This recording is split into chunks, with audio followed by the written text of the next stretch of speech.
तीन बहुओं के रवैये से सासू माँ बहुत परेशान थी। दरअसल बात ये थी कि तीनों बहुओं में किसी बात को लेकर अनबन हो गई थी। तब से ही तीनों एक दूसरे से मुंह फुलाए रहती थी। ना कोई सीधे मुंह किसी से बात करती, ना किसी का कहना मानती। पड़ोसी भी इस बात को जानते थे और जाने कैसे कैसे बातें भी करते। इसीलिए सासू माँ ने तीनों बहुओं को तुरंत अपने कमरे में बुलाया। मैं कई दिनों से देख रही हूँ, तुम तीनों अलग अलग सारे काम कर रही हो। ये सब नहीं चलेगा, तीनों को मिलकर ही काम करना पड़ेगा। सास की बात सुनकर एकदम से बड़ी बहू बोल उठती है। नहीं मम्मी जी, मैं इन दोनों के साथ कुछ नहीं कर सकती।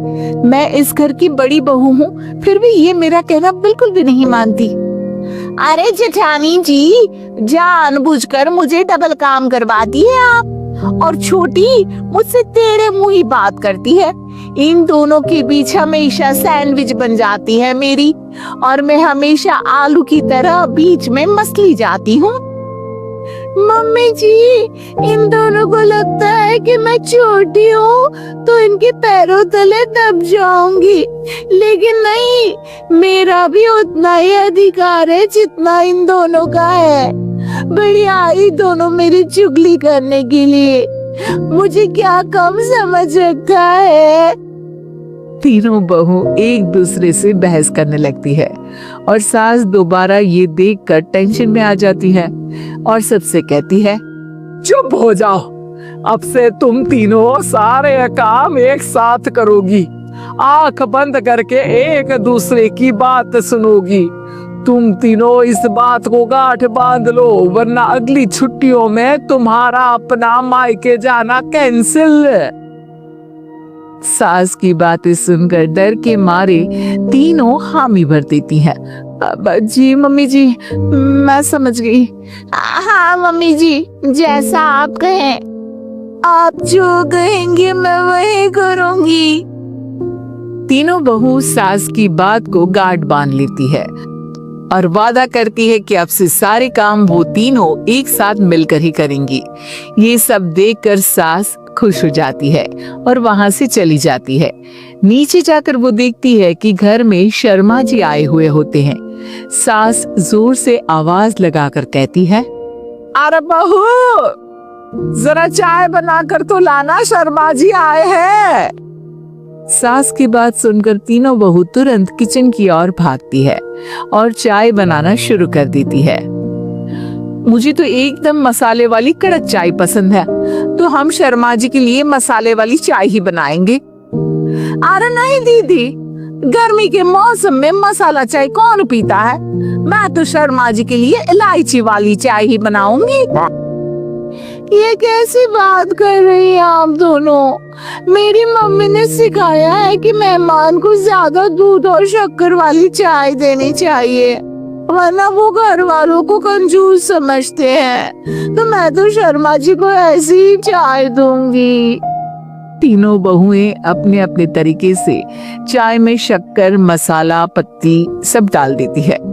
उबलने के बाद तीनों मिलकर चाय बाहर लेकर जाती है और शर्मा जी और सासू माँ को देती हैं। चाय पीने के बाद शर्मा जी सासू माँ को देखकर शर्मा जाते हैं और शर्मिंदा महसूस करते हैं कि आखिर उन्होंने चाय पीने के लिए हामी क्यों भरी। सासू माँ भी चाय पीना शुरू करती है और कहती है, अरे बहू, ये कैसी चाय बनाई है? चाय है या मीठे दूध की बासुंदी? हाँ, चाय अच्छी नहीं लगी क्या? कोई बात नहीं, हम पराठा बनाकर लाते हैं। चलो चलो अंदर। हाँ हाँ चलो, हाँ आती हूँ मैं भी। नहीं नहीं, मेरा पेट चाय नहीं चौपट कर दिया, वही काफी है।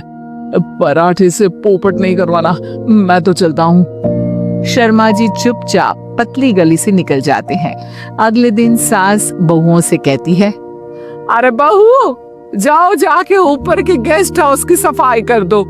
कल हमारे यहाँ मेरे दूर के रिश्तेदार आने वाले हैं, तो पूरे कमरे को चमका देना, समझी?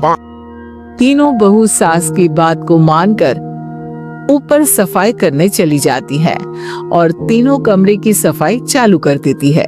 बड़ी बहू मकड़ी के जाले साफ करती है तो बीच वाली झाड़ू लगाना और छोटी वाली सर्फ डालकर जमीन धोना शुरू कर देती है। अरे दीदी जिठानी जी, अभी मैंने पूरी फर्श धोई और आप फिर से धूल नीचे गिरा रही हैं। और मछली जिठानी जी, आप बिना झाड़ू की धूल यहाँ छटक रही है। अरे तीनों को साफ करना है, एक साथ सफाई करते हैं ना। अरे वही तो, हम साथ साथ हैं, घर साफ साफ है। तीनों बहू ऐसे ही काम में उलझ जाती है और 2 घंटे तक एक ही कमरे की सफाई करती रहती है।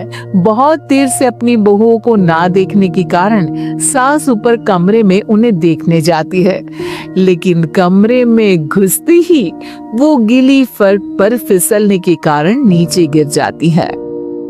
ओरी मोरी मैया, हड्डी मरोड़ के रख दी। आए मेरी तो कमर ही टूट गई रे। तीनों बहुएं सास को उठाती हैं और बिस्तर पर सुला देती है। अरे मेरे हाथ पैर दर्द कर रहे हैं, दबा दो आराम मिलेगा। आजी माँ जी। अरे जी माँ जी, जी माँ जी। और तीनों बहुएं एक साथ सास के हाथ को दबाना शुरू कर देती है। माँ की तो चीख ही निकल जाती है और नतीजा ये होता है कि सास के बचे हुए शरीर में भी दर्द उठ जाता है। हाय राम, ये क्या कर दिया तुम तीनों ने। अरे मेरी तो किस्मत ही फूटी है कि तुम जैसी बहुएं मुझे मिली। ए भगवान, पूरे शरीर में दर्द बढ़ गया है।